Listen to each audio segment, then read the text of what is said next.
Welcome to Healthy Minds. I'm Dr. Jeff Borenstein. Everyone is touched by psychiatric conditions, either themselves or a loved one. Do not suffer in silence. With help, there is hope. Today on Healthy Minds. Criminal charges are serious, and simply because someone has a mental disability does not mean that those charges will go away. We know that uniforms and sirens and guns and shouted commands can not only be frightening and off-putting, but they may cause the person with the mental disability to escalate the situation. That's today on Healthy Minds. This program is brought to you in part by the American Psychiatric Association Foundation, the John and Polly Sparks Foundation, and the Wood Next Foundation.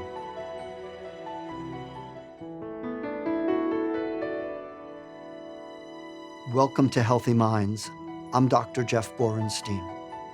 What should you do if a loved one becomes involved in the criminal justice system as a result of a psychiatric condition such as schizophrenia or bipolar disorder, or a neurodevelopmental condition such as autism? How do you navigate the criminal justice system? Today, I speak with leading expert Elizabeth Kelly. Elizabeth, thank you for joining us today. Thank you for the invitation. I want to jump right in and ask you, what should a family do if their loved one, as a result of their psychiatric conditions such as schizophrenia or bipolar disorder or neurodevelopmental issue such as autism or neurologic issue such as dementia, what should a family do if their loved one is involved in the criminal justice system as a result of their behaviors? If the family of a person with a mental disability, like you outlined, has a loved one who is ensnared in the criminal justice system, they should immediately contact an experienced, underline, experienced criminal defense lawyer. The fact of the matter is, criminal charges are serious. And simply because someone has a mental disability does not mean that those charges will go away. Even if someone has been treated for many years by experienced clinicians, a criminal defense lawyer has to present forensic mental health evidence showing the nexus between the diagnosis as well as the conduct charged. It may very well be that that individual is not competent to proceed. It may very well be that that person was insane at the time of the act, but nonetheless, the family needs to work with the criminal defense lawyer to ensure not only that those mental disabilities are taken into account and that they matter, but that the individual's constitutional as well as statutory rights are protected. We know this is a very big problem in our society, not just for individual families, but so many people are in prison as a result of their psychiatric illness or other conditions and the behaviors that occur. And they get ensnarled in the criminal justice system and are in jail. There are actually more people in prisons than there are in psychiatric hospitals. And in prisons, they're really not getting adequate treatment. So I'd like you to sort of talk about the broad picture of this, and then we'll narrow it down to individual families. Jeff, you identified 1,000 different issues, and I realize that we only have about a half hour to talk. The last act that President John Kennedy committed before he went to Dallas in 1963 was to sign the legislation that started the process of closing down so many of the shameful mental health facilities we had in our society. That was the right thing to do. But unfortunately, the dream of a robust system of community mental health services did not come to fruition. So that is why, as you said a few moments ago, our jails and our prisons have become de facto mental institutions. What we have effectively seen over the past 60 plus years is that the process of deinstitutionalization has become trans-institutionalization. I watched some of your back episodes, and I saw that Judge Steve Leifman of Broward County said that today more judges see people with mental disabilities than do treating physicians. And that is painfully true. People with mental disabilities, for a variety of different reasons, get caught up in the criminal justice system. For instance, an individual who is on the autism spectrum, or perhaps has an intellectual disability, or might even be in the throes of a serious mental illness, may turn to online companionship. They in turn may become victimized, and ultimately they may be lured into committing crimes. On a similar note, people with various mental disabilities may appear suspicious. You may have someone in the throes of psychosis or someone with autism spectrum disorder who exhibits odd behaviors, and they may become suspicious. Maybe they may be pulled over by law enforcement, and then they may act out because of fear or simply because they are manifesting the symptoms of their mental disability. Then in turn, they may be arrested, they may be in custody, they may be susceptible to giving a false confession. During the pendency of their criminal case, they may appear uncooperative, they may appear stubborn and intransigent. They may be a tremendous bother and burden to stakeholders in the criminal justice system. But everyone in that system, from law enforcement to defense attorneys to prosecutors to judges to probation officers, must understand that everyone with a mental disability is unique and that their symptoms must be accommodated, and that at bottom, irrespective of what they might have done or not done, the criminal justice system is the worst place in the world for them because they need treatment, not punishment. You were very eloquent in putting together the problem and what occurs for people. So what do? Your loved one, you said at the beginning, get an experienced attorney who can help. Then what do? How do they help the person who now may have been convicted, may be on trial? What do they do to help that person? Well, first of all, everyone should realize that any charge against a person with a mental disability is a serious charge, whether it is only a misdemeanor or the person is charged in federal court. Those charges are not simply going to go away.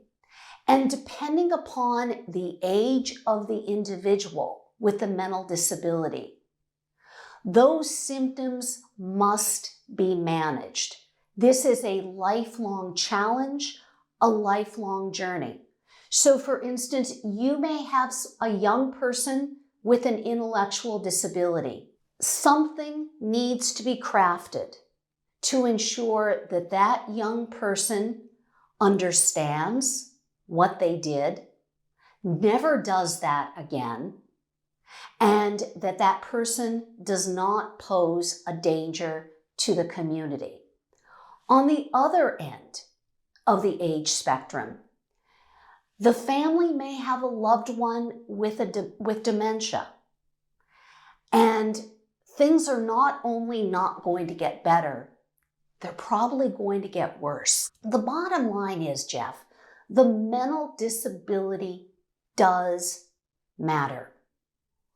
And the role of a qualified forensic mental health expert can not be overstated, because a powerful forensic evaluation will show the prosecutor as well as the judge the relationship between the diagnosis or diagnoses and the conduct charged.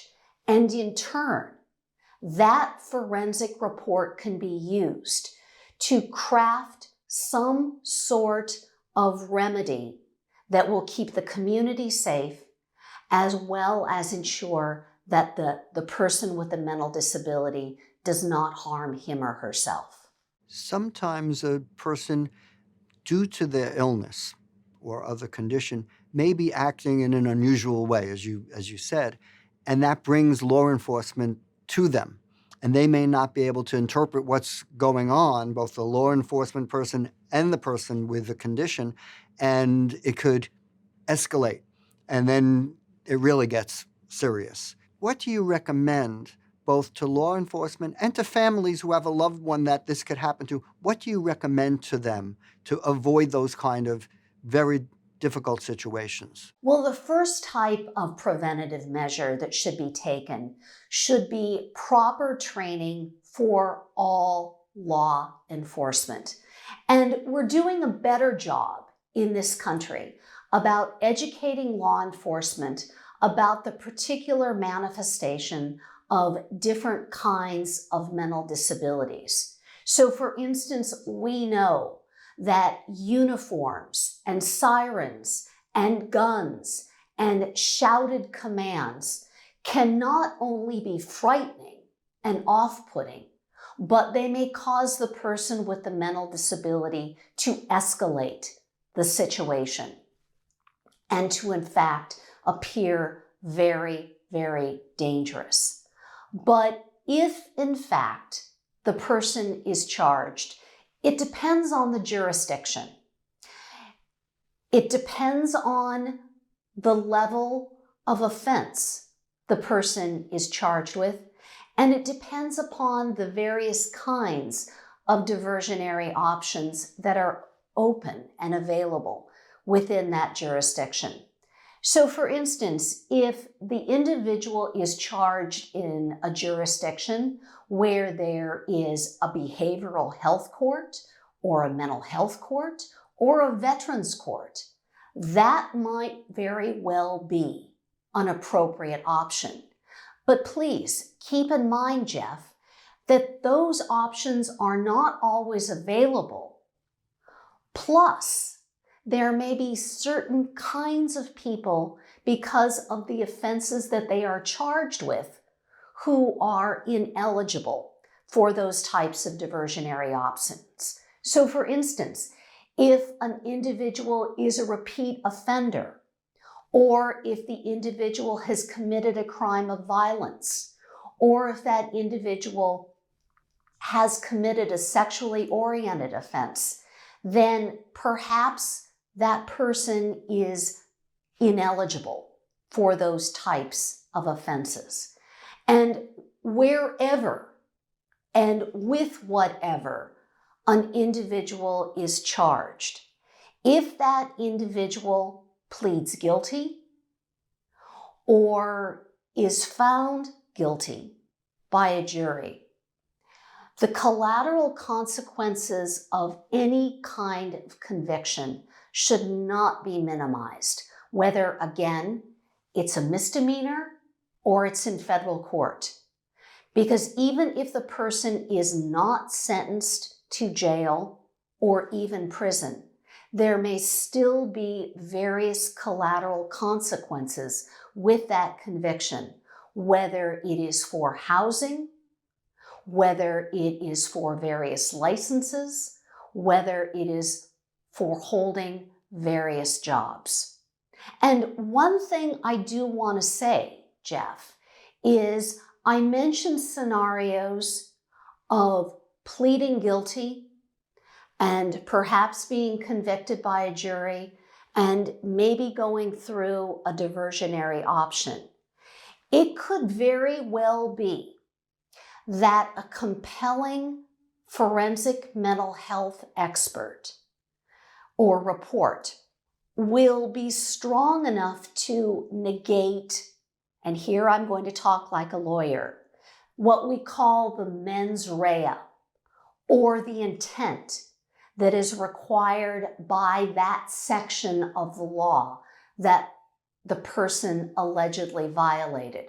So for instance, if you have a powerful forensic report that shows that the person was indeed insane at the time of the act, he or she did not know what they were doing, that could very well negate that section of the criminal code that says no one shall knowingly violate or purposely do the following.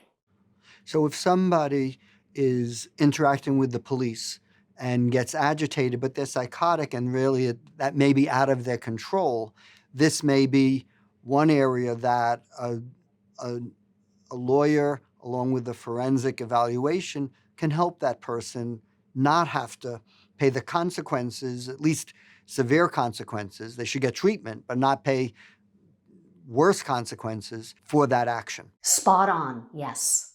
So a family is now faced with this situation. Their loved one's been arrested.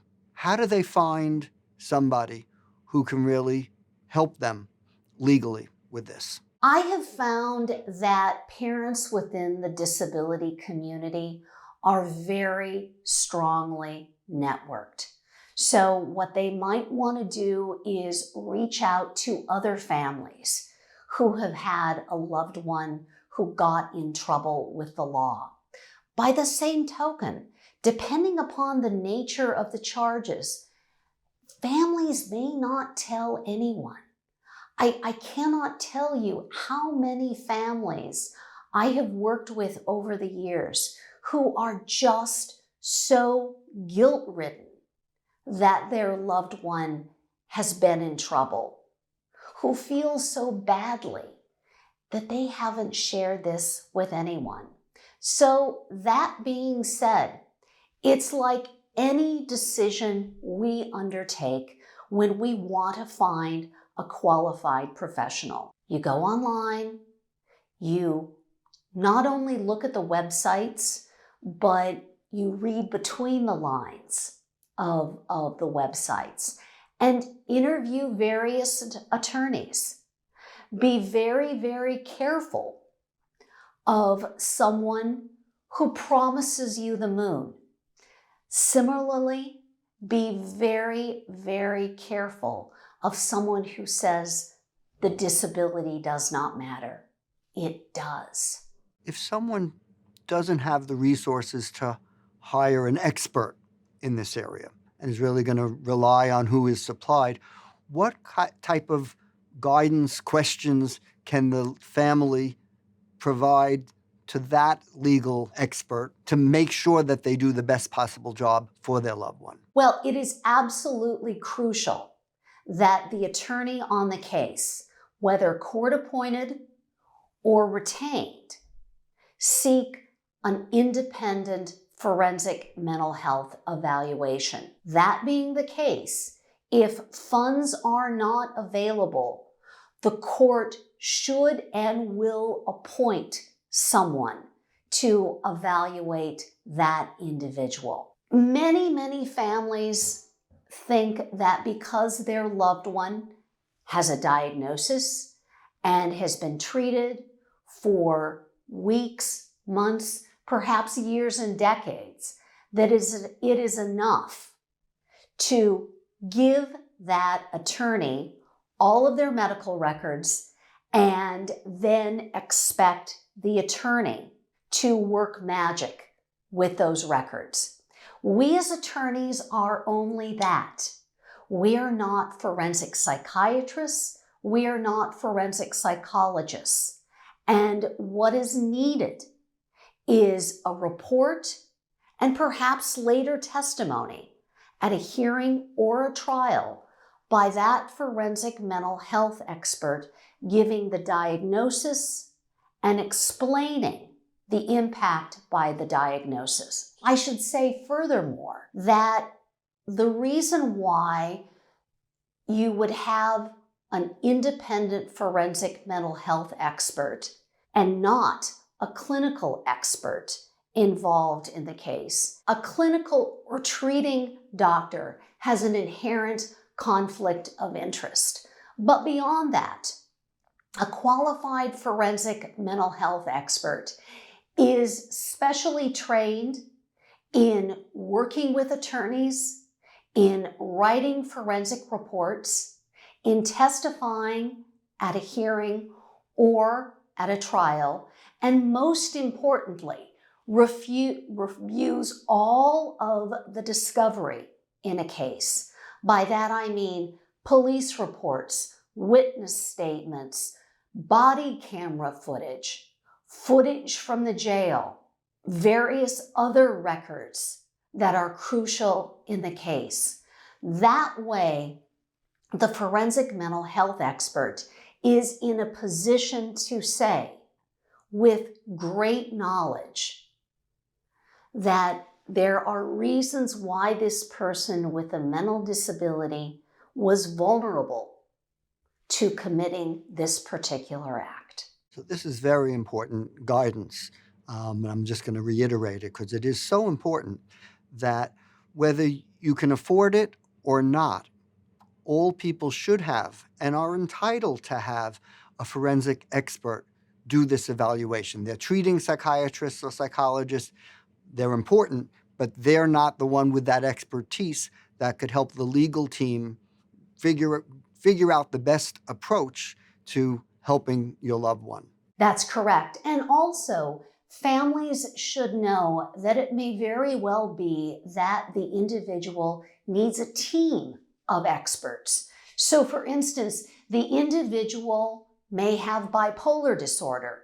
So, probably a forensic psychiatrist would do the initial evaluation because, as you know, psychiatrists tend to have a strong grounding in mood disorders. But beyond that, it could also be that the individual with bipolar disorder has a substance use issue. And because of that, an addiction specialist is also needed to be part of the team. So you really want to cover all bases, all aspects of the person's condition, really to get the best possible outcome. Exactly. And I also emphasize to attorneys that they should be open to the fact that the person may have a constellation of different issues. Elizabeth, you're so passionate about this and you've dedicated your professional career to it. Why? What brought you to this important area of the law? Many years ago, I had my first client with what we then called mental retardation. We now call an intellectual disability. And he was conned by his so-called friends into being a lookout during a string of burglaries. And I realized that young man had a very, very different sense of responsibility, a very different level of participation than, if you will, your average person charged with a criminal offense. And then I had my first person with what we call a co-occurring disorder. That is to say, he not only had an intellectual disability, but he also had a mental illness. And my practice just started evolving to the point where this is the focus of my practice. This, Jeff, as you said, is my reason for being. Well, thank you for all that you do on this such an important issue that affects so many people And many people do suffer in silence when this happens. So thank you for all that you do and continue to do. And thank you for joining us today. And thank you for spotlighting this issue. If your loved one is involved in the criminal justice system as a result of symptoms or behaviors from their condition, seek out professional help and expertise. Remember, with help, there is hope.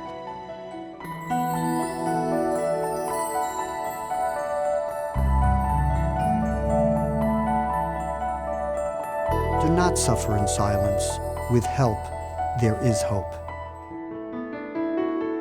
This program is brought to you in part by the American Psychiatric Association Foundation, the John and Polly Sparks Foundation, and the Wood Next Foundation.